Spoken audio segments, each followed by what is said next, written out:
इस mutual fund ने जो किया है ना, वो तो बहुत कम म्यूचुअल फंड कर पाते हैं। 10 लाख को 45 लाख बना दिया। ऐसे कौन करता है भाई?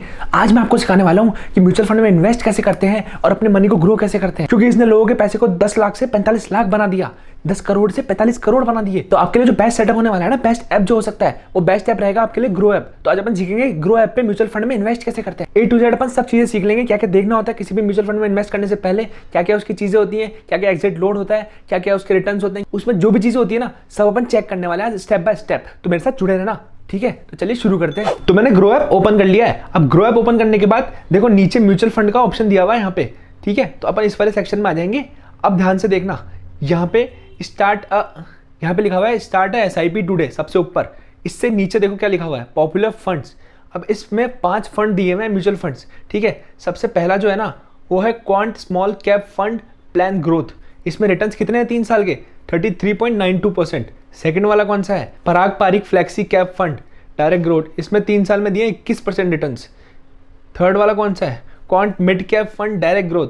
इसने 3 साल में दिए 34%। चौथा है Nippon Indian large cap fund. इसने दिए 3 साल में 24% रिटर्न्स, ठीक है? अपने को सबसे बेस्ट कौन सा लगा भाई? मेरे को तो यह लगा थर्ड वाला, quant mid cap fund direct growth. 34.27% highest return है इन चारों में से। अब इसको अपन अंदर से चेक करेंगे, इसमें क्या क्या एग्जिट लोड है, क्या इसका कैलकुलेटर बताता है, और भी बहुत सारी चीज़ें। तो इस पर अपन क्लिक कर लेते हैं, ठीक है? अब एक एक चीज़ बारीकी से सिखाने वाला हूँ, क्योंकि इस पेज पे बहुत सारी चीज़ें हैं, ठीक है? एक एक चीज़ आप ध्यान से सुन लेना, उसके बाद अपन डिसाइड करेंगे कि इस म्यूचुअल फंड में इन्वेस्ट करें या नहीं करें, ठीक है? तो चलिए स्टार्ट करते हैं। इस म्यूचुअल फंड का नाम है quant mid cap fund direct growth, ठीक है? अब इसमें साफ लिखा हुआ है ये मिड कैप का है, इक्विटी शेयर्स होल्ड करता है और वेरी हाई रिस्क है। वेरी हाई रिस्क है इसमें। ऐसा क्यों लिखा हुआ है? क्योंकि जिस म्यूचुअल फंड में वेरी हाई रिस्क होता है ना, उसमें सबसे ज़्यादा रिटर्न्स भी होते हैं। Very high risk high reward, यानी कि हाई रिटर्न्स, हाईएस्ट रिटर्न्स, ठीक है जी? तो अब ध्यान से सुनो, इसने 3 साल में 34.27% का इंक्रीमेंट दिया है, पैसे बढ़ाए हैं इतने लोगों के, ठीक है? अब इसका 1 महीने का परफॉर्मेंस देख लेते हैं। क्लिक किया, देखो ये 239 से ऊपर आया था 255 तक, फिर अभी मई मंथ में वापस से नीचे आ चुका है 243 पे। अब मान लो ये करेक्शन के लिए आया है, तो ठीक है कि भाई मार्केट में कौन, अगर नए PM आते हैं, समझ रहे हो, अगर मोदी जी आते हैं तो फिर ये तो बूम करेगा मार्केट, ठीक है? और अगर PM चेंज होते हैं तो मार्केट बहुत गंदा गिर सकता है 20 से 25% तक। तो अब अपन देख लेते हैं इसने क्या परफॉर्म किया है। फिलहाल ये नीचे जा रहा है और थोड़ा सा भी इसने रिसेंटली वर्किंग डे में एक थोड़ा सा टॉप लगाया है, 243 से 246 पे गया है, ठीक है? इसका 6 मंथ का परफॉर्मेंस देखें अगर, तो इस शेयर ने हाई ही लगाया है। 187 से ये 252 तक आ चुका है ऑलरेडी। इसकी 1 ईयर की परफॉर्मेंस देखें तो ये टाइम के हिसाब से ऊपर ही गया है। इसकी ऑल टाइम परफॉर्मेंस देखें तो ये भाई 30 रुपीज़ से स्टार्ट हुआ था और 11 साल के अंदर ये पहुंच चुका है 246 पे, ठीक है? यानी कि ऑलमोस्ट कितने हो गए, 8 टाइम्स हो चुका है ये, ठीक है? अब नीचे आ जाते हैं और इसकी रेटिंग देख लेते हैं, जो कि है 5। गाइस 5 आउट ऑफ 5 रेटिंग चल रही है इस म्यूचुअल फंड की, ठीक है?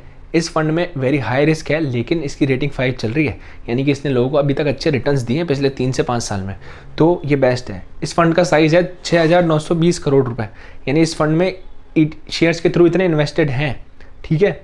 मिनिमम SIP अमाउंट है 1000 रुपये, अगर आप मंथली कराते हो तो, ठीक है?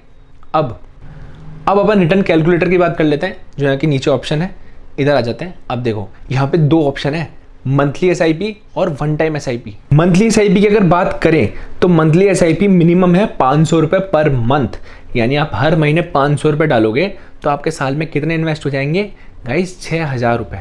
और वो 6000 बन के इस फंड के अकॉर्डिंग हो चुके होंगे 7535 रुपये।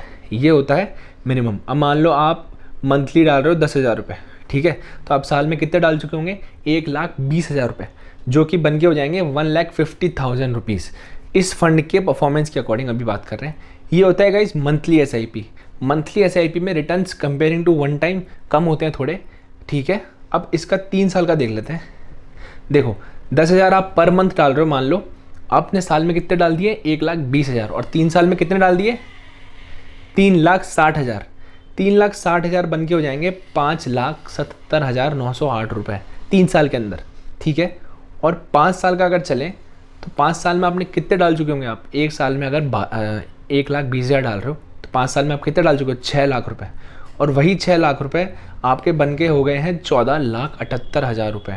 तो 6 लाख आपके बन के हो चुके हैं 14,78,000 रुपये इसके परफॉर्मेंस के according over the past 5 years, 3 years और 1 ईयर। ठीक है, अब वन टाइम की बात कर लेते हैं। वन टाइम में अगर चलें तो देखो, अगर आप वन टाइम हर महीने मान लो 10,000 रुपये डाल रहे हो, 10,000 डाल रहे हो, तो वो आपके 5 साल में आप पहले इन्वेस्ट कितने कर चुके होंगे बताओ? 6 लाख रुपये।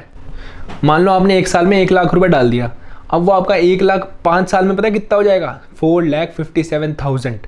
5 साल में आपके 1 लाख इतने हो रहे हैं। अगर आपने 10 लाख डाल दिया ना तो वो हो जाएंगे 45 लाख से भी ज़्यादा। ठीक है, ये होता है म्यूचुअल फंड की पावर, कंपाउंड इंटरेस्ट की पावर। ठीक है जी, तो ऐसे हम देखते हैं म्यूचुअल फंड में कैसे ये होता है रिटर्न कैलकुलेटर, जिसके थ्रू हम पता कर पाते हैं कि हमारा इतना डाला होता तो कितने रिटर्न आ चुके होते, कितना पैसा बन चुका होता। सेकंड हम बात कर लेते हैं होल्डिंग्स की।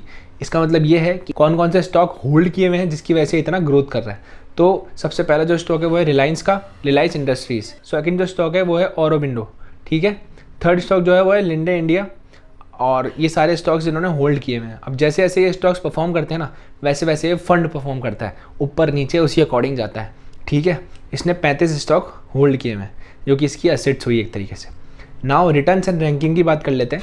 फंड ने रिटर्न्स दिए हैं एक साल में 68.4, 3 ईयर्स में 34.2 एंड 5 ईयर्स में 35.5।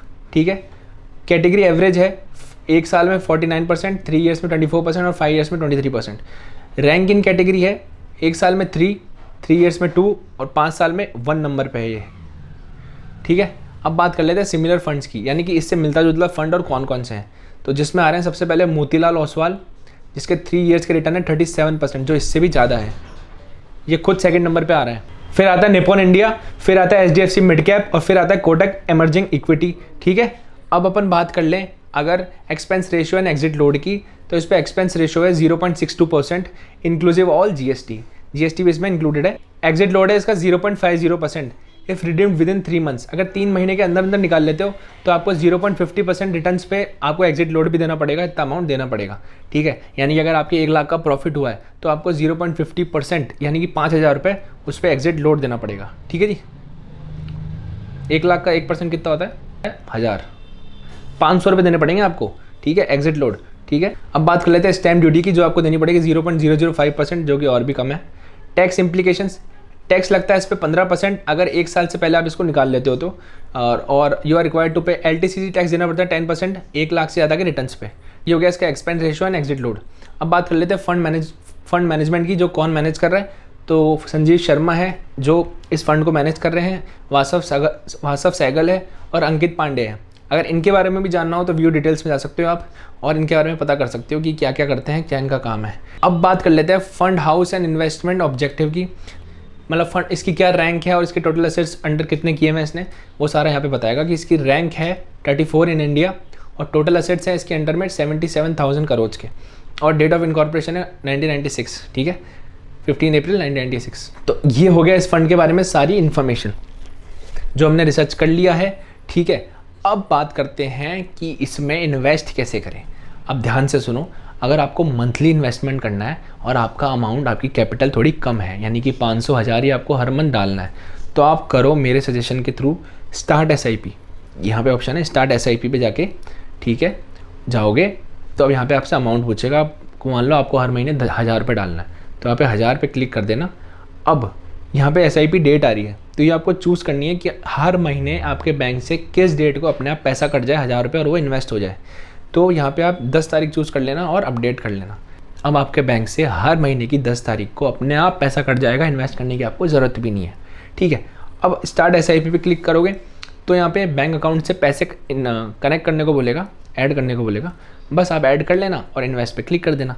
ये तो हो गया अपना स्टार्ट SIP यानी कि मंथली SIP। अब बैग आ जाते हैं और अब बात कर लेते हैं वन टाइम की। वन टाइम में मिनिमम जो अमाउंट होता है ना, वो होता है 5,000 रुपये। वन टाइम यानी आप महीने में एक बार डालो, 2 महीने में एक बार डालो, कभी भी डालो, कोई दिक्कत नहीं है। साल में 2 बार डालो, कोई दिक्कत नहीं है। ठीक है, इसमें मिनिमम अमाउंट जो होता है वो होता है 5,000 रुपये। ये ऐसे सेम इन्वेस्ट करना होता है ऐड मनी करके। ठीक है, वन टाइम और मंथली में ये डिफरेंस है कि मंथली में मिनिमम अमाउंट जो होता है वो होता है 500 रुपये और जो वन टाइम में होता है 5000 रुपये, ठीक है। तो ऐसे अपन मंथली और वन टाइम SIP में डिफरेंस समझते हैं और इसी के साथ अपना ये वीडियो यहाँ पे समाप्त होता है। आई होप आपको मदद मिली होगी, इस वीडियो से काफ़ी कुछ सीखने को मिला होगा कि म्यूचुअल फंड में इन्वेस्ट कैसे करें, क्या करें। अगर वीडियो हेल्पफुल लगी है तो चैनल से जुड़ जाना guys. Thank you so much for watching, video को लाइक करते जाना। मैं मिलता हूँ आपसे अगले वीडियो में, तब तक के लिए गुड बाय, टेक केयर और अपने माँ बाप का ध्यान रखो।